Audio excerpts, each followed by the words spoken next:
E aí, pessoal, tudo bem com vocês?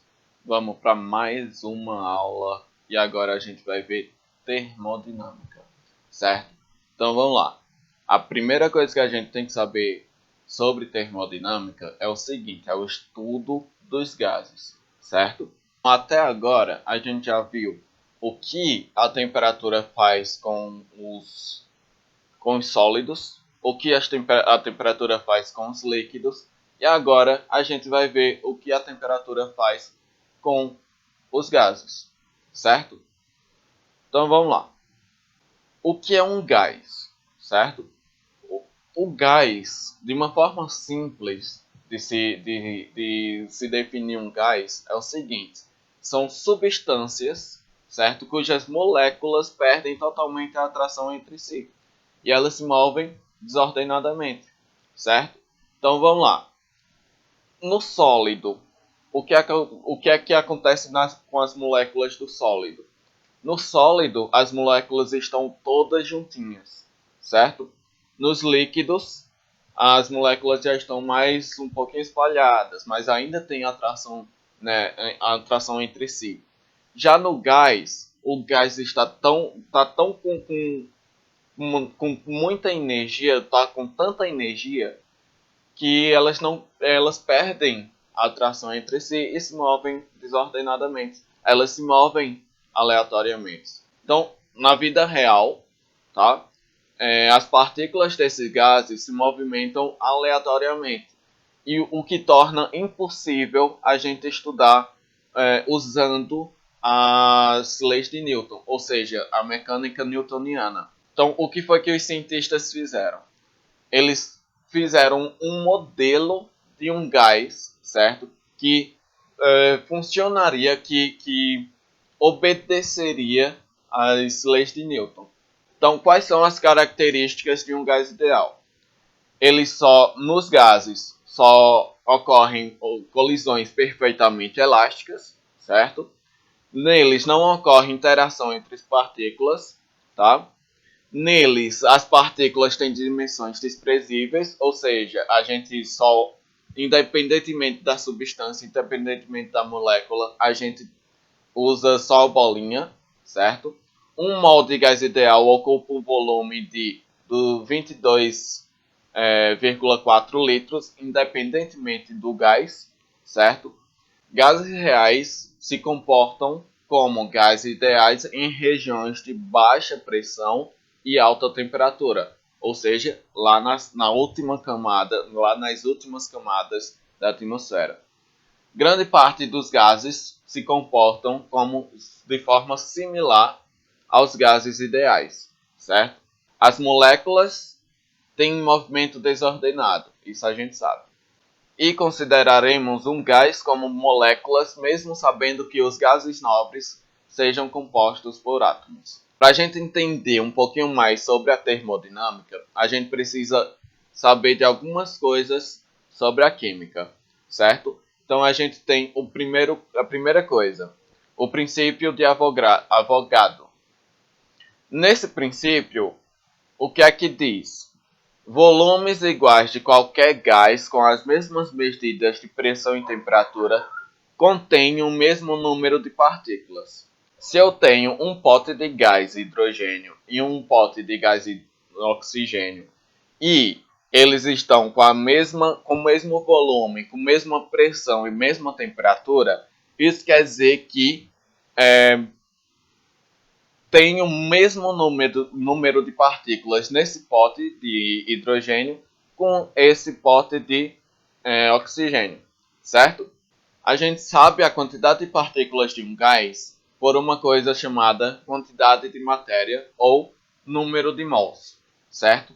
Então vamos lá. O mol é a unidade de medida para a quantidade de matéria de uma substância que contém o mesmo número de partículas quanto o mesmo número de átomos existentes em 1,2 gramas de carbono 12, ou seja, o carbono normal, certo? Então vamos lá.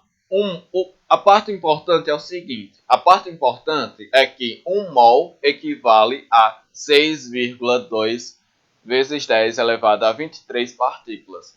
Isso quer dizer que Em 1 mol de água, contém 6,02 vezes 10 elevado a 23 moléculas de água. Só para exemplificar aqui, certo?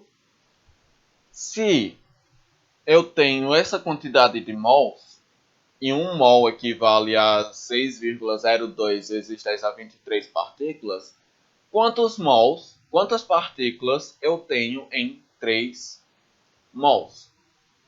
Certo? Então, se 1 mol equivale a 6,02 vezes 10 a 23, 3 mols equivalem a quantas partículas?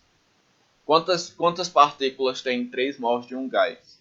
Então, para isso, a gente faz a regra de 3. A regra de 3 é meio para os extremos.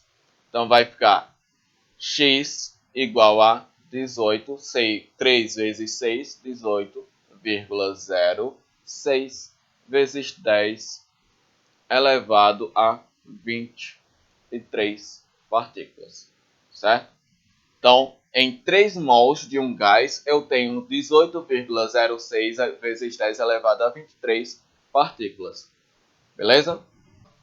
A constante de Avogadro nada mais é do que o número de partículas, de entidades. Entidades pode ser moléculas, átomos, íons, elétrons, prótons, essas coisas, certo? Então, equivale a um número de entidades presentes em 1 mol de um gás, certo? Então, como a gente sabe que 1 mol equivale a 6,02 vezes 10 a 23, então a constante de Avogadro equivale a 6 vezes 10 elevado a 23 mols a menos 1. Beleza? Tranquilo? Outra coisa, a massa molar. A massa molar é a massa em gramas de 1 mol de partículas elementares. É representada pela letra M e expressa a unidade gramas por mol. Exemplo, a massa molar do hidrogênio é 1 grama por mol. A massa molar do oxigênio, 16 gramas por mol. Então, como se... E a massa molar da água? Certo? Porque a massa molar da água é 18 gramas por mol. Porque é o seguinte, como a água é H2O, você tem um átomo de oxigênio e 2 átomos de hidrogênio. O que é que vai acontecer? Eu tenho 1 mol, certo? 1 grama por mol do átomo de hidrogênio aqui, 1 grama por mol do átomo de hidrogênio aqui e 16 gramas por mol no átomo de oxigênio. Então, 1 mais 1, 2. 2 mais 16, 18. Certo? Tranquilo isso? Então, vamos lá. Mas isso para física, isso para química é importante, mas para física, para termodinâmica não é tão importante. Certo? O que vai importar é essa massa molar? Vai importar para cá. Certo? Então, conhecendo a massa molar de uma substância e a massa em gramas de uma substância, dá para a gente ver a quantidade de mol, o número de mol dessa mesma substância, certo? Dada pela fórmula N igual a M, Mzinho, dividido por Mzão, tá? Então vamos lá, um exemplo. Se eu tenho sei lá, 36 gramas de água, qual o número de mols eu tenho nessas 36 gramas de água? Então vamos lá. Se eu quero o número de mols, eu tenho a massa, certo? Que é 36 gramas. E eu sei a massa molar da água, que é 18, certo? Então a massa molar da água, 18 gramas por mol. Então vamos lá. Se eu substituir essas coisas aqui, vai dar o seguinte. Em número de mols igual a massa, qual é a massa? 36, dividido pela massa molar, 18. 36 dividido para 18 é igual a 2. Então eu tenho 2 mols. Então em 36 gramas de água, eu tenho 2 mols de água. Beleza? Tranquilo? Outra coisa que eu esqueci de falar é o seguinte.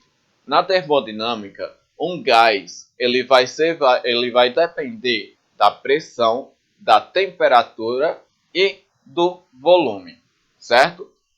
Estado normal de um gás.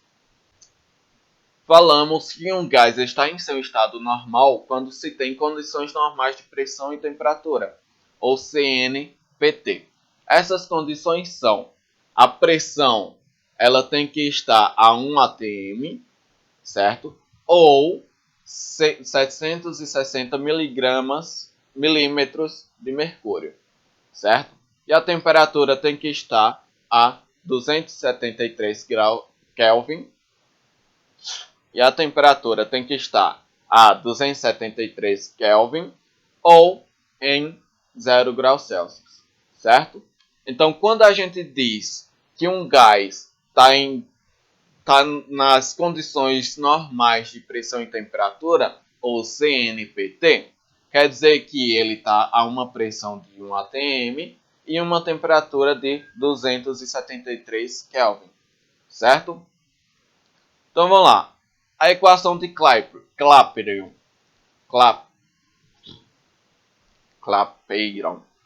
Então, vamos lá. Agora é que a gente vai para termodinâmica mesmo, certo? Então, a gente vai ter a equação de Clapeyron, certo? Essa equação também é chamada de equação de estado dos gases ideais, certo? Então, ela apresenta uma relação entre pressão, temperatura e volume que é relacional ao número de moléculas do gás, certo? Então, vamos lá. Essa equação é famosa e a gente vai usar para quase tudo, quer dizer, para tudo que a gente vai ver em termodinâmica, certo? Então, essa equação é o seguinte: P vezes V igual a nRT, onde P é a pressão dada em atm, V é o volume dado em litros, N é o número de mols, tá? R é a constante universal dos gases e T é a temperatura, sempre dado em Kelvin, certo? Então vamos lá. O que é a constante universal dos gases? A constante universal dos gases é uma constante física que relaciona a quantidade de um gás, certo? Com a pressão e a temperatura. Isso é um valor que relaciona como a pressão e o volume está sendo influenciado pela temperatura, certo? Esse valor, essa constante, é uma constante que se obtém experimentalmente e ela não vai mudar em momento algum, certo? Ela tem duas variáveis, que essas duas variáveis elas só são variáveis por causa da diferença das unidades de medida.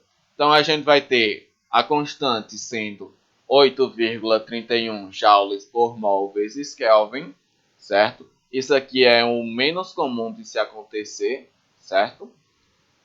E aqui é o mais comum de se acontecer, porque a gente está trabalhando com a unidade de medida. A maioria das vezes a gente trabalha com uma unidade de medida ATM, certo? Para a gente pegar a pressão, tá? Então, essa constante aqui, ela vai ter na questão, ou na maioria das vezes tem na questão, certo? Mas às vezes é bom a gente dar uma memorizadazinha só para caso não tenha, certo? Então, vamos lá. Essa constante universal dos gases é o seguinte, é 0,082 atm vezes litro por mol vezes Kelvin, certo? Então, se na questão tiver alguma coisa com atm, tiver a pressão dada em atm, então você vai usar essa constante aqui. Se a pressão estiver dada em milímetros de mercúrio ou em outra coisa, a constante é dada por isso aqui, certo? Tranquilo? A equação de um gás ideal, a equação de estado de um gás ideal, não é tão importante, Porque na física eu não quero saber qual é a variável que está lá em um gás estático, certo? Porque em um gás estático dá para eu medir, certo? As coisas. Agora, o negócio é quando o gás ele passa por uma transformação. E o que é uma transformação gasosa? Transformação gasosa é quando uma dessas variáveis, que é a pressão, o volume e a temperatura, ela muda, certo? Então, se eu tenho um estado, se eu tenho um gás em um estado 1, onde ela vai ter uma certa pressão, um certo volume e uma certa temperatura, eu faço alguma coisa nesse gás, eu transformo esse gás e vario uma ou duas variáveis aqui, certo? Até um estado 2, onde nesse estado 2 ele vai ter uma certa pressão P2, um certo volume V2 e uma certa temperatura T2, certo? Então, observe o seguinte. Observe que a constante ela nunca vai mudar, certo? E nesse gás, nenhuma partícula variou, certo? É o mesmo gás, só que eu variei a pressão ou a temperatura ou o volume. Eu não variei a quantidade de matéria, certo? Então, é importante a gente lembrar que R, que na fórmula, na equação de estado, R e N vão ser constantes. Como R e N vão ser constantes, eu posso isolar eles. Tá? Então, isolando, a minha equação de estado fica desse jeito. Com R, N, R constantes. Certo? Isso vai ser importante. Então, vamos lá. Então, a gente tem os dois estados, certo? Então, vamos fazer a equação de estado para o estado 1. Vai ser NR, certo? Igual a P1, V1, T1, certo? Sobre T1. E a equação de estado para o estado 2. NR igual a P2 vezes V2 sobre T2, certo? Aí é que vem o negócio. Repare que NR não mudou. É o mesmo gás, só que eu mudei só as variáveis de pressão, volume e temperatura. O número de mols continua o mesmo e a constante universal dos gases também vai continuar o mesmo. Então eu posso fazer como os dois são o mesmo, então eu posso fazer o seguinte: N1 vezes R1 é igual a N2 vezes R2, certo? Eu posso igualar eles, já que eles são iguais, tá? Então vamos lá, se N1 vezes R1 é igual a isso aqui, então eu posso substituir P1 vezes V1 sobre T1. E se N2 vezes R2 é igual a isso aqui, eu posso substituir também. Então vai ficar igual a P2 vezes V2 sobre T2. Então essa é a lei dos gases. A lei geral dos gases. Que quando você tem um gás que passa por uma transformação, você pode ver o que mudou lá com essa equação aqui, certo? Como eu já falei, um gás ele pode se transformar. Então, uma transformação gasosa é quando eu vario, quando eu mudo uma variável, quando eu vario a pressão, quando eu vario a temperatura ou quando eu vario o volume. Mas tem algumas situações onde o gás ele só vai variar uma dessas variáveis. Ele só vai mudar uma dessas variáveis, certo? Então vamos lá. A gente vai ter três tipos de transformações termodinâmicas, certo? A primeira delas é a transformação isotérmica. A transformação isotérmica, a temperatura permanece constante. Então, a temperatura não varia. Então, o que é que vai variar? A pressão varia em função do volume, certo? Então, dependendo do volume que variou, a pressão também varia, certo? Então, vamos lá. Vamos estudar esse caso. Em um gás onde você tem no estado 1, P1, V1 e T, certo? Ele passa por uma transformação isotérmica, ou seja, a temperatura não vai mudar, tá? Então, como a temperatura não muda, você tem no estado 2, P2, V2 e T, certo? Então, vamos lá. Pela lei geral dos gases, P1 vezes V1 sobre T, certo? Aqui é a equação de estado no estado 1, certo? Aí igual a P2 vezes V2 sobre T. Essa é a equação de estado no estado 2, certo? Como a temperatura não muda, eu posso cancelar esse T com esse T e fica só P1 vezes V1 igual a P2 vezes V2. Então, toda vez que tiver uma transformação isotérmica, você vai usar essa fórmula aqui, certo? Aí a gente tem a transformação isobárica, certo? A transformação isobárica, ela também é chamada de transformação isocórica, certo? Então, nessa transformação, a pressão permanece constante. Então, como a pressão permanece constante, ela não varia. Então, o que é que vai variar? A temperatura varia em função do volume, certo? Então, vamos lá. Em um estado 1, a gente vai ter a pressão nesse estado igual a P, o volume igual a V1 e a temperatura T1. Esse gás vai passar por uma transformação isobárica, onde a pressão é constante. E o que é que vai acontecer? Ela vai ter uma pressão P, um volume V2 e uma temperatura T2, certo? Então vamos lá, de novo, fazendo a lei geral dos gases, a gente tem P vezes V1 sobre T1, essa é a equação do estado 1, e P vezes V2 sobre T2, essa é a equação do estado 2. Como as pressões são iguais, eu posso cancelar P com P. Ou seja, quando você tem uma transformação isobárica, você vai usar V1 sobre T1 igual a V2 sobre T2. Beleza?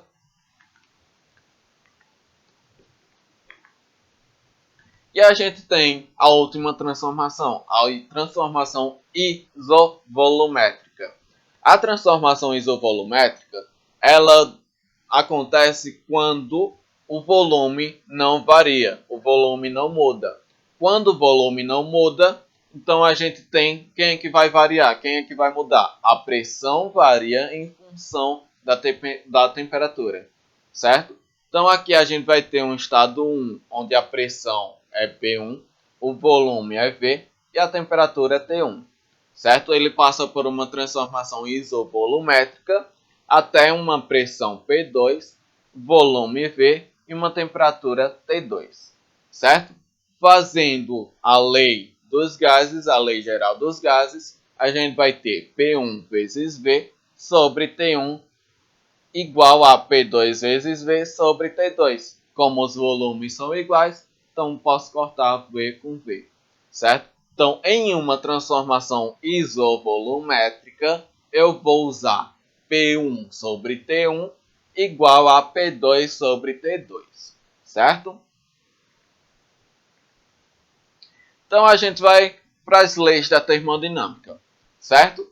Então, a termodinâmica é a área da física que estuda os processos que regem as relações entre trabalho e energia térmica, certo? Então, a termodinâmica foi primeiramente estudada a partir do século XVIII com a Revolução Industrial. Por quê? Porque ela está diretamente relacionada as máquinas térmicas, certo? As máquinas a vapor e essas coisas. Em um sistema termodinâmico, a gente tem o seguinte, a gente tem três partes. A fonte quente, certo? Que é o que dá a energia para a máquina. A gente tem a máquina térmica que realiza o trabalho, certo? E a gente tem o meio externo ou a fonte fria, que vai receber o resto da energia que a máquina deu, certo? Beleza? Então vamos lá. Então, como o trabalho é o que a máquina realiza, e a gente está lidando com máquinas que usam o calor para gerar esse trabalho, então a gente tem o seguinte: tere um mecanismo composto por um êmbolo móvel livre de atrito, encaixado em um cilindro no interior no interior. Então, considere um mecanismo composto de um êmbolo móvel livre de atrito encaixado em um cilindro no interior do qual um gás ideal está contido. Então, a gente tem, se o gás aquece, o gás, então a gente sabe que o gás recebeu calor da fonte quente, tá? Então, vamos lá. Se o gás esfria, então a gente sabe que o gás perdeu calor para a fonte fria, certo? Ou seja, a quantidade de calor é negativa, tá? Se o volume do gás permanece constante, então quer dizer que a pressão e a temperatura estão constantes, não mudam. Como nada muda, não existe trabalho, então o trabalho é zero, certo? Se o volume do gás diminui, o êmbolo está comprimindo o gás. Isso quer dizer que o gás está recebendo o trabalho de uma fonte externa. Então, se eu pego uma seringa, tampo a saída da seringa e fico empurrando a seringa, o que é que vai acontecer? Eu estou comprimindo o gás, ou seja, eu estou dando trabalho para o gás, certo? Então, o gás está recebendo o trabalho da minha força que está comprimindo ele, certo? Então, como o gás está recebendo o trabalho vai ser negativo. Então, se o volume do gás aumenta, o gás está empurrando o êmbolo, certo? Isso quer dizer que o gás está realizando o trabalho para uma fonte externa, ou seja, o trabalho é positivo, certo? Então, agora a gente vem para a energia interna. O que é energia interna? Energia interna é a soma das energias cinéticas das moléculas. E a gente sabe que a energia cinética é temperatura, certo? Então, o que é que isso quer dizer? Isso quer dizer que a energia cinética está diretamente proporcional à temperatura, certo? Então, quanto maior a temperatura, maior será a energia interna, certo? E a energia interna também está diretamente proporcional ao número de moléculas, certo? Ao número de mols, que é o N. Então, quanto maior o número de moléculas naquele gás, maior a energia interna, certo? Quanto menor o número de moléculas naquele gás, menor a energia interna. Beleza? Então, vamos lá. Dito isso, a fórmula da energia interna é energia interna igual a 3 sobre 2 vezes N vezes R, que é a constante universal dos gases. Esse N é o número de mols, vezes a T, que é a temperatura. Certo? Então, vamos lá. De novo, essa fórmula da energia interna não vai ser tão importante. O importante para a física é o que ela está mudando. É a modificação, ou seja, a variação da energia interna. O que é que acontece com a energia interna quando você varia a temperatura? Ou quando você varia o número de mols? Certo? Então, é isso que vai ser importante para a física.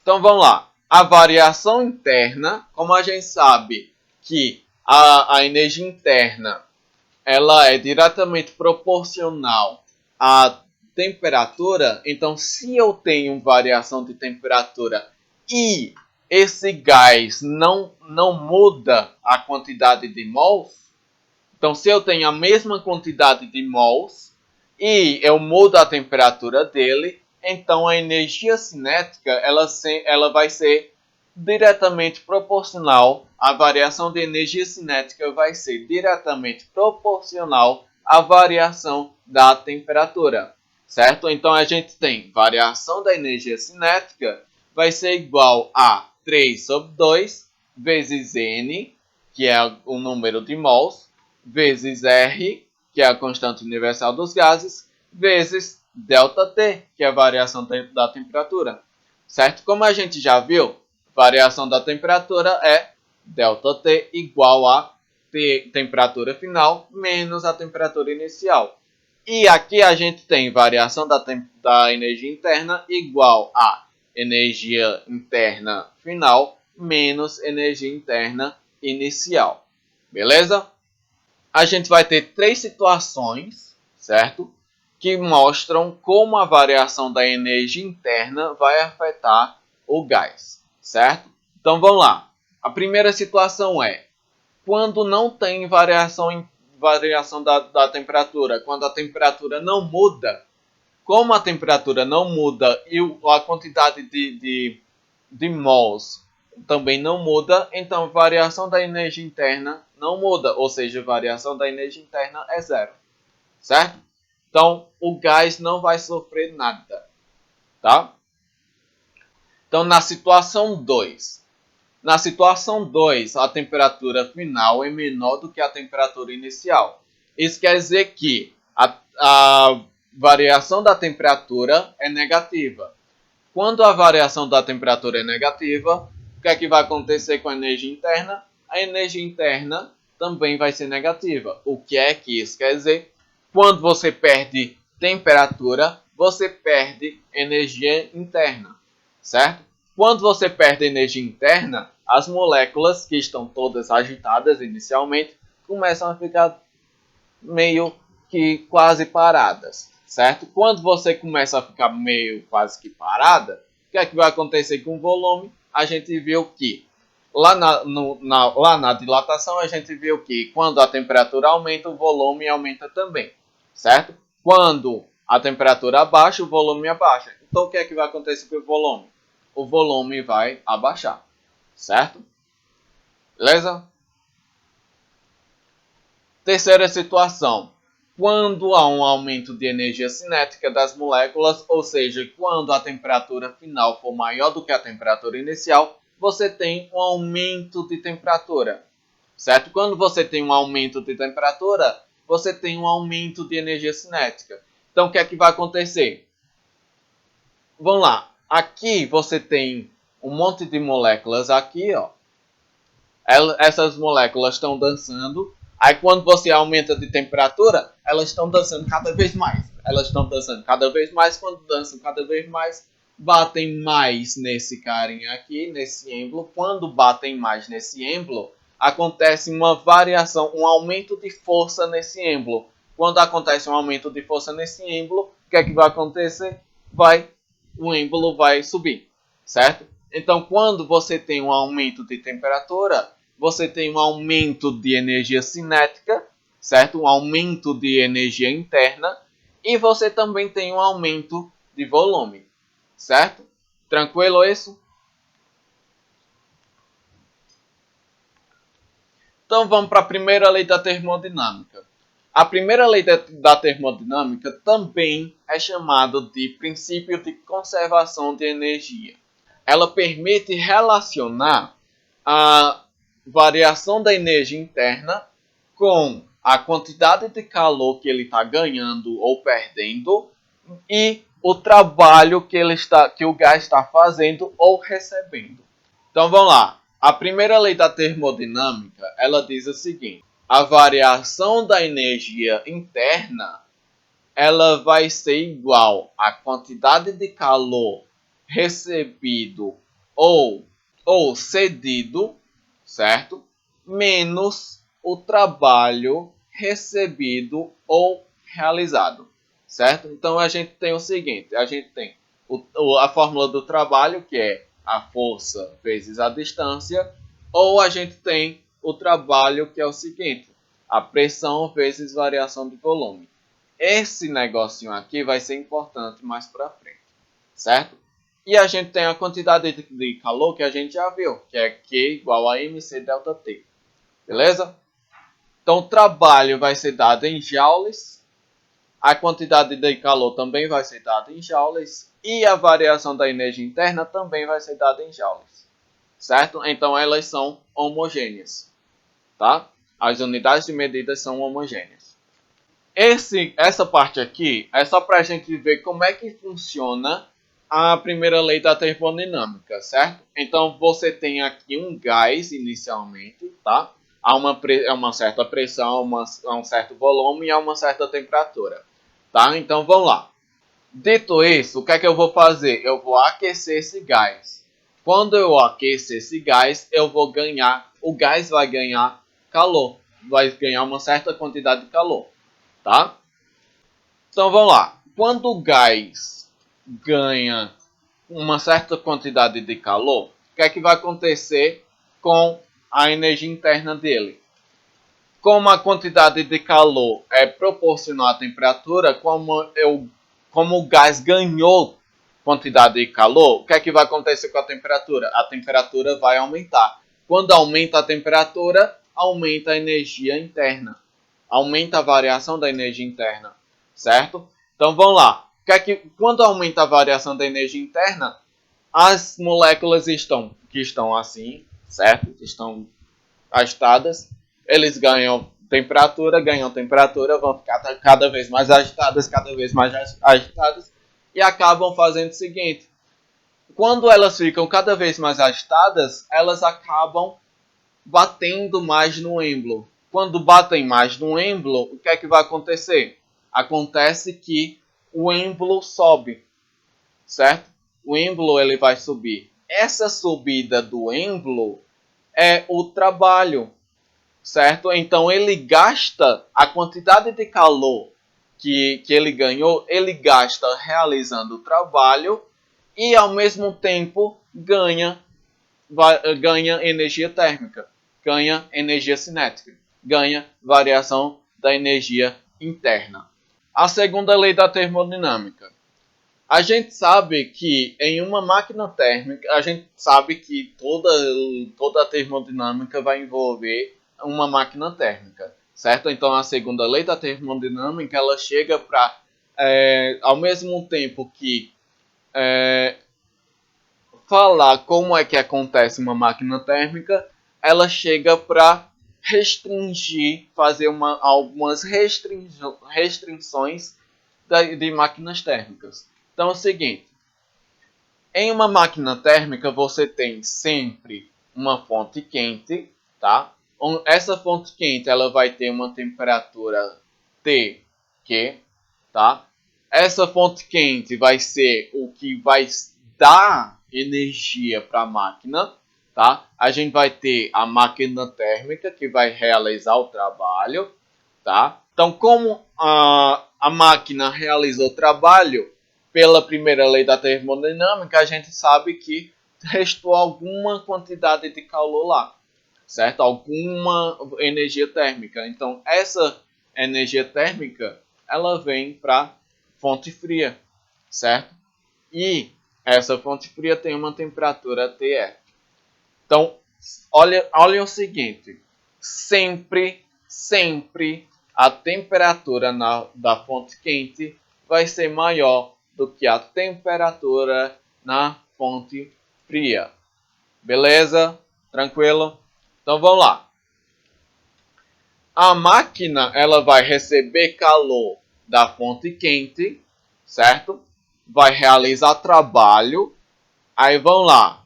Como ela realiza trabalho, ela também ganha calor. Só que esse calor que ela ganha não é possível realizar trabalho com ele. Então, o que é que vai restar? A máquina vai mandar para a fonte fria, certo? Tranquilo? Então, por meio do princípio da conservação de energia, a gente tem o seguinte: a quantidade de calor que ele ganha vai ser igual ao trabalho que ele faz, mais a quantidade de calor que ele desperdiça, certo? Ou seja, o trabalho vai ser igual à quantidade de calor que ele ganha, menos a quantidade de calor que ele deixou de realizar trabalho, ou seja, a quantidade de calor desperdiçado, certo? Então a gente tem algumas conclusões. A primeira conclusão: em uma máquina térmica, o trabalho realizado é exatamente igual à quantidade de calor fornecida pela fonte quente menos a quantidade de calor transmitida à fonte fria, certo? Então, segunda conclusão: podem ocorrer transformações em que todo o trabalho seja nulo, ou seja, podem ocorrer transformações onde toda a energia recebida pela fonte quente seja transmitida inteiramente para a fonte fria, certo? Só que isso em uma máquina térmica é inútil, porque eu não vou realizar trabalho. E é exatamente isso que a máquina térmica faz, realiza trabalho, beleza? Então, matematicamente, é a terceira conclusão. Matematicamente, é possível que todo o calor que entra no sistema seja convertido em trabalho. Ou seja, que a quantidade de calor que ele recebeu vai ser igual ao trabalho, sem ceder nenhuma quantidade de calor para a fonte fria, certo? Essa situação, uma situação dessa seria o seguinte: olha o seguinte, ó. Em uma situação dessa, todo o calor que a máquina receber vai ser totalmente convertido em trabalho. Ou seja, o rendimento, o aproveitamento dessa máquina seria 100%, certo? Então, o que é que acontece? Uma máquina que realizasse esse feito, ele não desperdiçaria nenhuma energia, certo? Isso seria um sonho de qualquer pessoa, certo? Só que a parte ruim da segunda lei da termodinâmica, ela diz que não é possível, certo? Vários cientistas e engenheiros tentaram fazer uma máquina que rendesse 100%. Só que é o seguinte: uma máquina térmica, ela tem atrito, ela ganha calor, certo? Esse calor é perdido pelo ambiente, certo? Então, a energia que ele ganha é convertido em outras coisas, certo? Ele pode ser convertido em atrito, pode ser convertido para esquentar alguma coisa, certo? Então vamos um exemplo normal aqui. Um carro. Você acha que o carro, todo combustível que ele ganha no motor, vai ser transformado em velocidade? Não. Por quê? É exatamente por isso. Vamos lá. Porque é o seguinte: nesse negócio, quando o motor está trabalhando, você está criando atrito.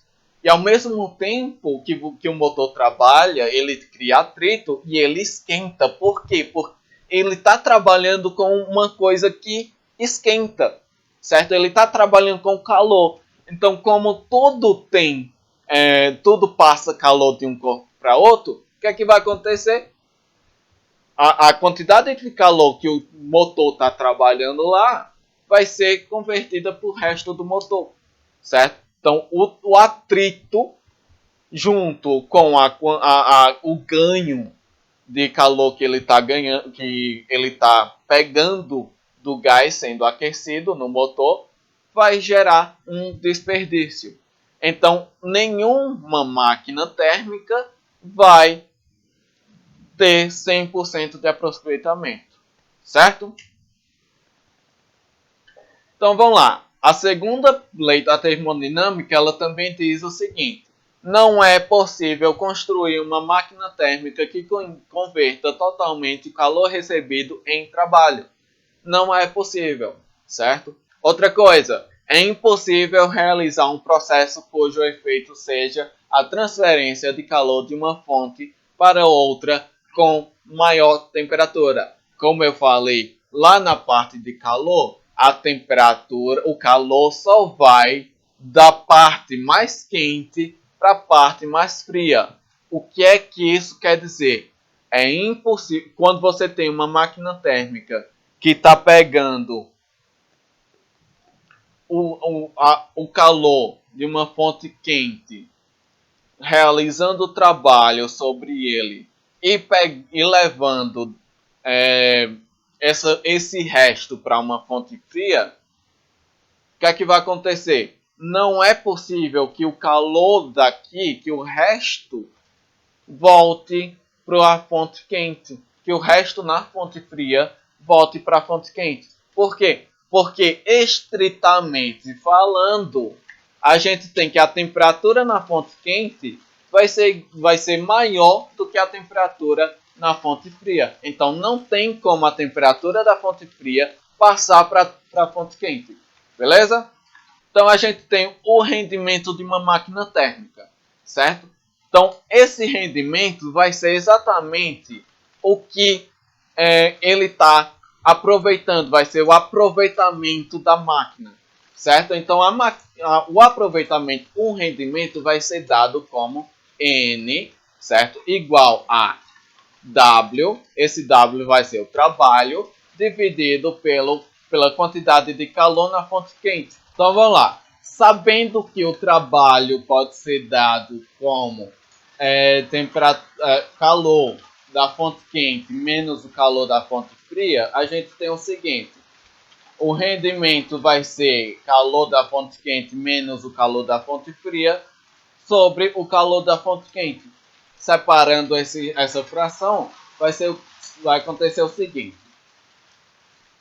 O rendimento vai ser o calor da fonte quente sobre o calor da fonte quente menos o calor da fonte fria sobre o calor da fonte quente. Certo? Corta isso com isso, dá igual a o rendimento também pode ser escrito como rendimento igual a 1 menos o calor da fonte fria sobre o calor da fonte quente, certo? Então a gente tem essas duas formas de se expressar o rendimento. Então vamos lá, vamos para uma questão. As grandezas que definem completamente o estado de um gás são: letra A, somente a pressão e o volume. Letra B, apenas o volume e a temperatura. Letra C, a massa e o volume. Letra D, temperatura, pressão e volume. Ou letra E, massa, pressão, volume e temperatura. Vamos lá. Se lembram do que eu disse? Quando o número de mols, quando a quantidade de matéria não mudar, a única coisa que vai variar, as únicas coisas que vai variar em um gás é a pressão, a temperatura e o volume. Então, qual é a resposta certa? É a letra D. Pressão, temperatura, pressão e volume. Beleza? Facinha, né? Se 3 mols de um gás a temperatura de 27 graus Celsius ocupa um volume igual a 57,4 litros, qual é aproximadamente a pressão desse gás? Adote R igual a 0,082 atm vezes litro por mol vezes Kelvin. Vamos lá. Como ele tem 3 mols de um gás a essa temperatura, ocupa um volume e tal, e ele quer a pressão, certo? Então, o que é que eu vou usar? Como ele não tem nenhuma transformação, como não tem nada dessas coisas, qual é a única coisa que eu vou usar? Eu vou usar a equação de estado de um gás ideal, que é o quê? P vezes V igual a nRT. Então vamos lá. Quem é P? P eu não sei, certo? Quem é V? V é igual a 57,4 litros. Tá? Quem é N? N é o número de mols, ou seja, 3 mols. Tá? E quem é R? R é igual a 0,082 atm vezes litro por mol vezes Kelvin. Certo? Agora está faltando a temperatura. Certo? A temperatura é de 27 graus Celsius. Se lembra que a temperatura ela sempre tem que ser em Kelvin. Então eu tenho que transformar a temperatura, essa temperatura que está em Celsius, para Kelvin. Então o que é que eu vou fazer? Eu vou pegar T, a temperatura em Kelvin, lá no começo do ano a gente viu como converter as temperaturas, então eu vou pegar a fórmula de conversão de Celsius para Kelvin, certo? Então vai ser temperatura em Kelvin igual a temperatura em Celsius mais 273, certo? Então vamos lá, a temperatura em Kelvin vai ser igual a 27 mais 273, certo? Então, 27 mais 273 é igual a 300. Então, a temperatura em Kelvin vai ser igual a 300 Kelvin. Beleza? Então, a gente tem a temperatura, a gente tem o número de mols, 3. A gente tem R, que é igual a 0,082 atm vezes litro por mol vezes Kelvin. A gente tem o volume, que é de 57,4 litros, e eu quero a pressão. Beleza? Então tenho tudo aqui para colocar na fórmula. Então colocando logo na fórmula vai ficar PV igual a nRT. Como eu tenho todas as coisas, todos os dados da fórmula, e eu quero a pressão vai ser P vezes 57,4 igual a 3 vezes 0,082 vezes 300, certo? Então vai ficar 57,4 P igual a 3 vezes 300, 900. 900 vezes 0,082, certo? Então vamos lá. 900 vezes 0,082 é igual a 73,8, certo? Então vou pegar esse 57,4 aqui, tá multiplicando, vou passar dividindo, certo? Então vai ficar P igual a 73,8 dividido por 57,4. Essa divisão vai ser igual a 1,28 atm. Então a pressão desse gás é de 1,28 atm. Beleza? Qual é o volume de 5 mols de um gás que está submetido à pressão de 3 atm e à temperatura de 370 Kelvin? Então, como aqui a temperatura já está em Kelvin, então o que é que eu vou fazer? Só aplicar na fórmula. Então, só aplicando na fórmula vai dar P, quem é a pressão? Pressão é de 3 atm, certo? Eu não sei quem é o volume, mas eu sei quem é o número de mols, que é 5 mols. Sei lá, eu sei a temperatura, certo? Temperatura é de 370 Kelvin. E como aqui a pressão está em atm, eu vou usar o R em ATM, ou seja, 0,082 ATM vezes litro por mol vezes Kelvin, certo? Então vamos lá. Jogando tudo isso na fórmula, vai ficar o seguinte. 3, que é a pressão, certo? Na verdade, vamos fazer do jeito certo. PV igual a nRT. Eu sei que a pressão é de 3 atm. O volume eu não sei, certo? Número de mols, 5. R 0,082 e temperatura 370. Então vai ficar 3V igual 5 vezes 370, 1850, certo? Vezes 0,082. 1850 vezes 0,082 vai ser igual a 151,7. Eu vou pegar esse 3 aqui, que está multiplicando, passar para o outro lado dividindo. Então vai ficar volume igual a 151,7 dividido por 3. 151,7 dividido por 3 vai dar igual a 50,7.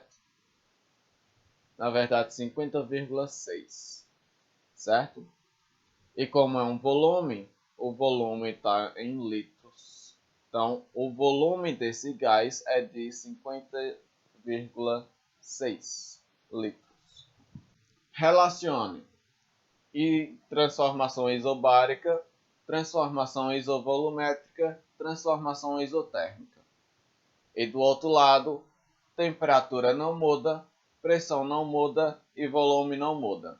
Então vamos aqui, ó. Na transformação isobárica, a gente tem que a pressão não muda, ou seja, o 1 vai ficar aqui, certo? Na transformação isovolumétrica, quem é que não vai mudar? Vai ser o volume. Então o 2 fica aqui, certo? E na transformação isotérmica, a temperatura é que não muda. Então 3 fica aqui. Então, qual a ordem certa? 3, 1, 2. Um gás no estado 1 apresenta volume igual a 14 litros, pressão de 5 atm e temperatura de 300 Kelvin. Qual será a pressão do gás no estado 2 se o volume permanecer igual, mas a temperatura passar para 273, certo? Então, como aqui ele está a 300 Kelvin e no estado 2 está a 273 Kelvin, o que foi que aconteceu com o gás? O gás diminuía de temperatura, certo? Então vamos lá. Primeiro, quando a gente for calcular, fazer uma questão dessa, a gente tem que separar estado 1. Quais são as coisas no estado 1? A gente tem volume de 14 litros. A gente tem a pressão de 5 atm e a temperatura de 300 Kelvin. Já no estado 2, a gente tem o quê? A gente tem o volume de 14 litros, certo? Como o volume permanece igual, certo? Então, o volume é de 14 litros. A gente tem a pressão, que eu não sei, certo? E a temperatura passou a ser 273 Kelvin.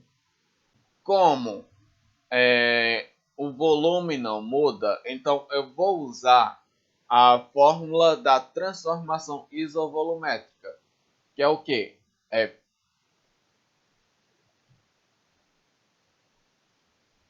P1 sobre T1 igual a P2 sobre T2, certo? Então, disso aqui vai virar qual a pressão no estado 1? 5. Qual a temperatura no estado 1? 300. Igual qual a pressão no estado 2? Eu quero saber. Qual a temperatura no estado 2? 273. Então, fazendo meio por os extremos, a gente tem o seguinte.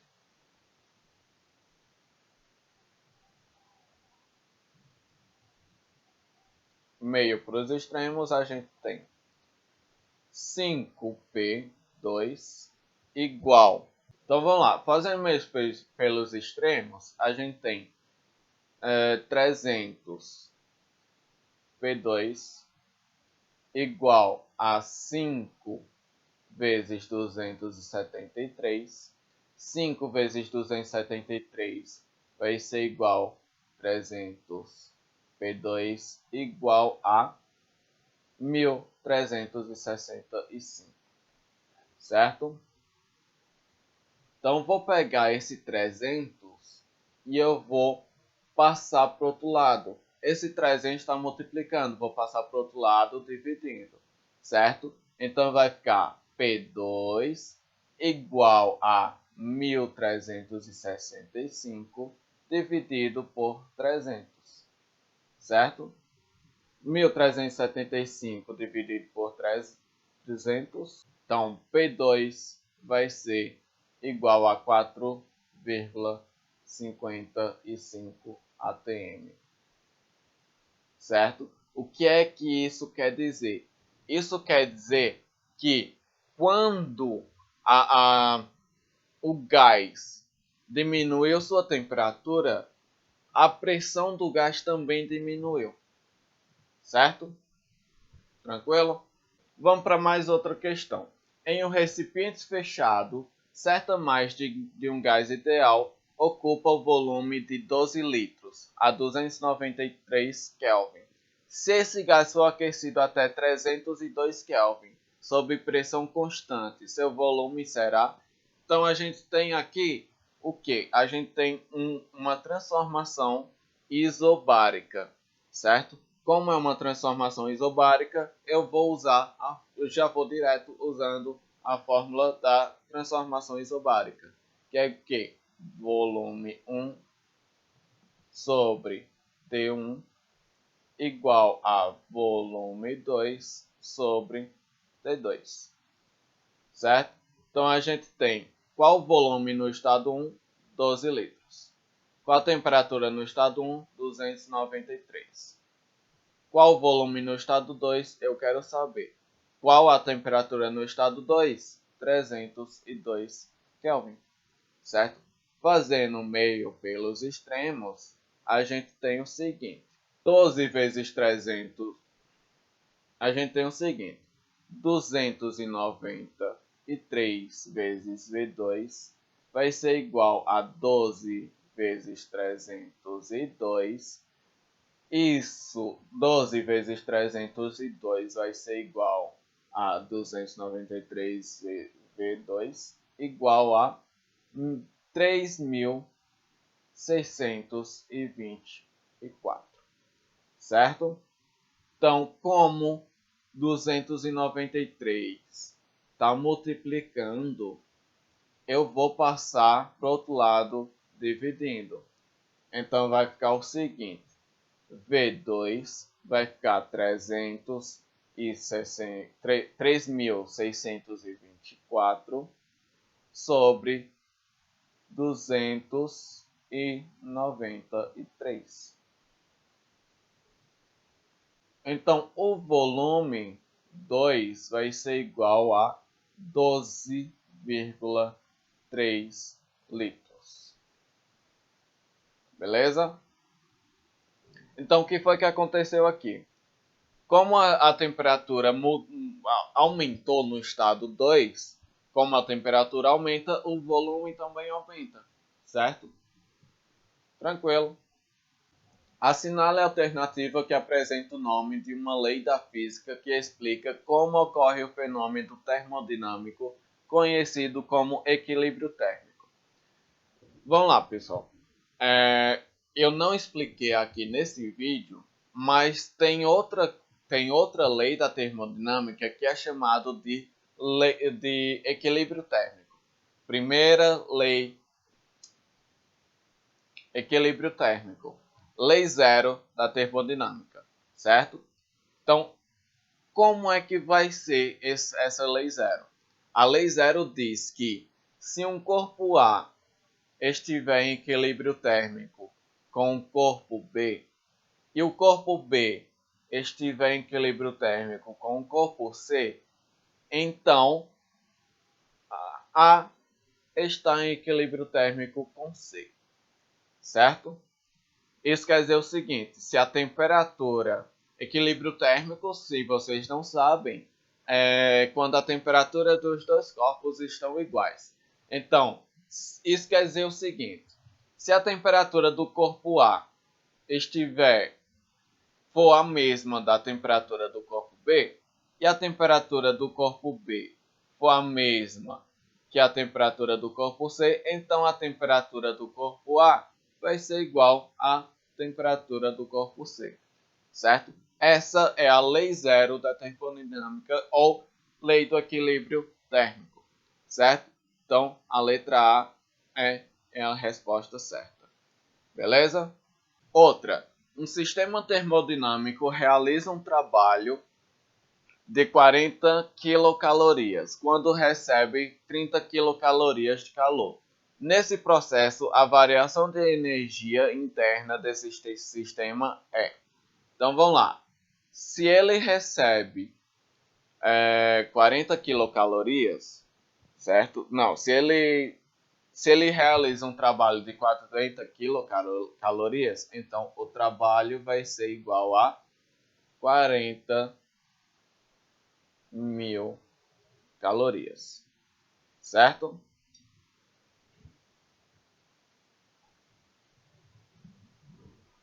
E ele recebe 30 calorias de calor. Então, calor vai ser igual a 30.000 calorias, certo? O que é que ele quer? Ele quer a variação da energia interna, certo? Então, dito isso, a gente já sabe que isso aqui vai dar a primeira lei da termodinâmica, certo? Então, usando a primeira lei da termodinâmica, que é variação da energia interna igual à quantidade de calor menos o trabalho, como é que vai ficar esse negócio? Variação da energia interna vai ser a quantidade de calor, tá?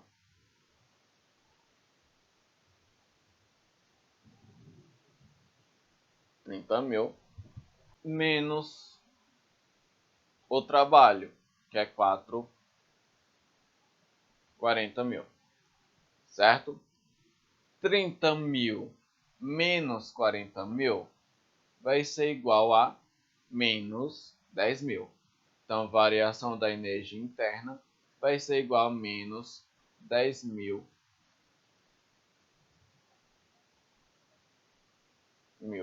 calorias. Ou a variação da energia interna vai ser igual a menos 10 quilocalorias. Beleza? Então vamos lá. Essa variação está negativa, então ele ganhou ou perdeu calor. Ele ganhou ou perdeu temperatura. Ele perdeu temperatura, certo? Ele perdeu energia cinética. Tranquilo? Penúltima questão aqui, ó. Determine o calor recebido da fonte quente e perdido para a fonte fria por um motor a diesel que possui rendimento de 40% e realiza a cada ciclo um trabalho de 2.000 joules. Expresse as respostas em calorias. Certo? Então, o que é que ele quer? Ele quer o calor da fonte quente, certo? Ele quer o calor da fonte quente e o calor da fonte fria, tá? Então, como é que eu vou achar esses dois calores? Vamos lá. O que foi que ele deu? Ele deu o trabalho que foi de 2.000 joules, e ele deu o rendimento, que foi de 40%. Vamos lá, eu também não falei no vídeo, mas o rendimento sempre vai dar em porcentagem, tá? Então, num cálculo, quando a gente for transformar porcentagem, a gente vai ter que usar rendimento, vai ser igual a 0,4. A gente sempre tem que dividir por 100 aqui para dar um 0,4. Beleza? Então, vamos lá. Lá no slide, a gente viu que o rendimento pode ser escrito dessa maneira. Rendimento é igual ao trabalho dividido pela fonte quente. Certo? Então, se eu tenho o rendimento e eu tenho o trabalho, dá para achar a fonte quente daqui. Certo? Então, vamos aqui. Ó. Rendimento vai ser 0,4 igual ao trabalho 2.000 sobre o calor da fonte quente, certo? Então vamos lá. Ó. O que é que eu vou fazer aqui? Eu vou fazer meio para os extremos, tá? Então, 0,4 vezes que a temperatura da fonte quente vai ser Q, certo? Igual a 2.000, tá? Então, eu vou pegar esse 0,4, passar para o outro lado. Então, a temperatura da fonte quente vai ser igual a 2.000 dividido por 0,4. Então, a temperatura da fonte quente vai ser o quê? Vai ser 5.000 joules. Só que a questão pediu para eu expressar na forma de calorias. Então, como eu tenho que uma caloria equivale a 4 joules, 5.000 joules vai equivaler a X calorias, certo? Então vamos lá. Fazendo o meio pelos extremos, vai ficar 4x igual a 5.000. Beleza?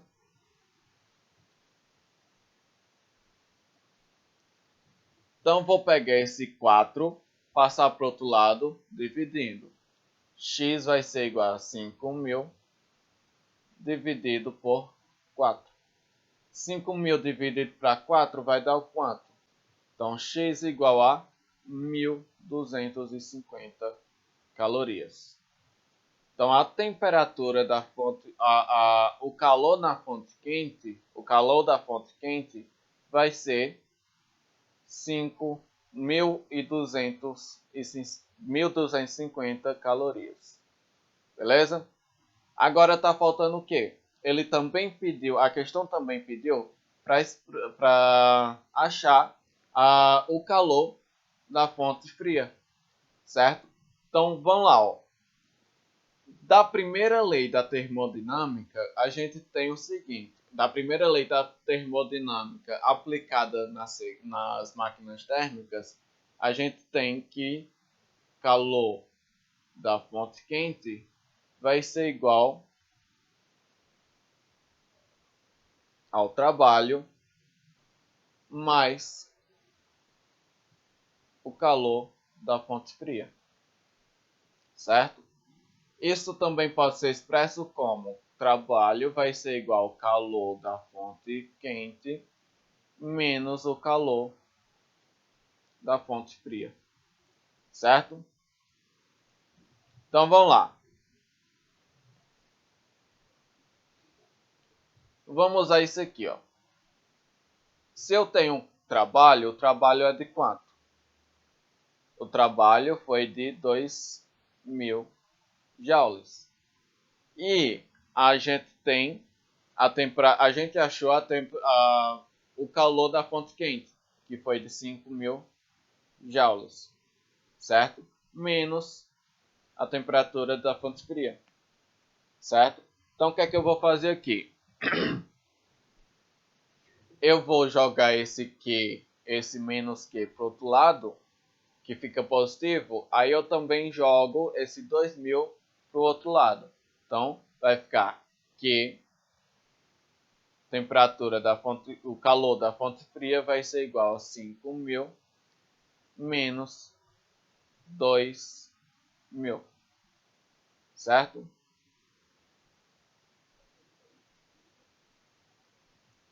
5.000 menos 2.000 é igual a 3.000. Isso quer dizer que o calor da fonte fria é igual a 2.000 não, 3.000 joules.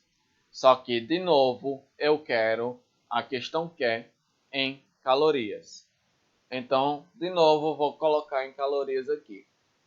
Uma caloria vai ser igual a 4 joules.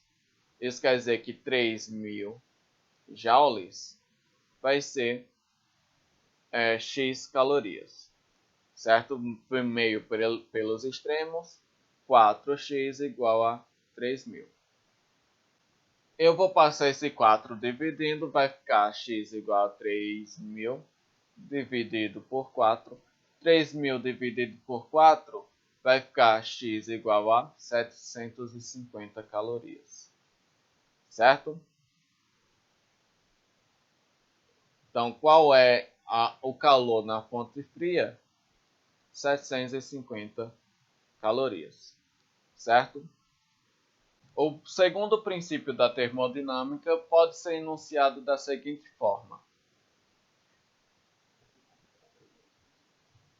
é impossível construir uma máquina térmica operando em ciclos cujo único efeito seja retirar calor de uma fonte e convertê-lo integralmente em trabalho. Por extensão, esse princípio nos leva a concluir que, letra A, sempre se pode construir máquinas térmicas cujo rendimento seja 100%. Isso a gente sabe que isso não é verdadeiro e é justamente o contrário do que está dizendo esse enunciado. Então a letra A já está errada. Letra B, de qualquer máquina térmica necessita apenas de uma fonte quente. A gente também sabe que se a máquina térmica necessitasse de uma fonte, só de uma fonte que seria quente, então isso queria dizer que o rendimento seria de 100%, certo? Então a letra B não é a correta. Letra C, o calor e o trabalho não são grandezas homogêneas. A gente sabe que o calor é dado em joules e o trabalho é dado em joules também. Então, letra C está errada. Letra D. Qualquer máquina térmica retira calor de uma fonte quente e rejeita parte desse calor para uma fonte fria, certo? Vamos deixar ela como um quase certo e vamos analisar a letra E. Letra E. Somente com uma fonte fria mantida sempre a 0 graus Celsius seria possível uma certa máquina térmica converter integralmente calor em trabalho. A gente sabe que em nenhuma circunstância dá para fazer uma máquina com 100% de rendimento, certo? Então a letra E também não está errada, não está certa. Então conclui-se que a letra D é a resposta correta. Beleza? Então, pessoal, Espero que vocês tenham entendido. E se não tiver entendido muito bem, é só deixar aqui nos comentários e que mais tarde eu ou o Rubens responde. Beleza? Falou!